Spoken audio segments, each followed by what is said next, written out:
me, Dean Stevie, and today it's part 2 of unboxing this NERF gun. So I've just got out of the box, see? Now we need to get out these strips. So I don't know if it's a very good idea with this knife. So yeah, I don't know why. I was going to get some, but then I decided not to, just to try.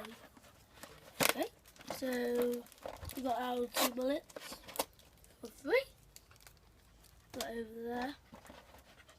Now, do a quick, what's this? What? Elastic bands? Right, come on, let's get these. Gosh. What? These elastic bands or not, I don't know. So yeah, one with that 2. Oh, this one looks actually quite tricky. Yeah, I don't know how to do this, so yeah.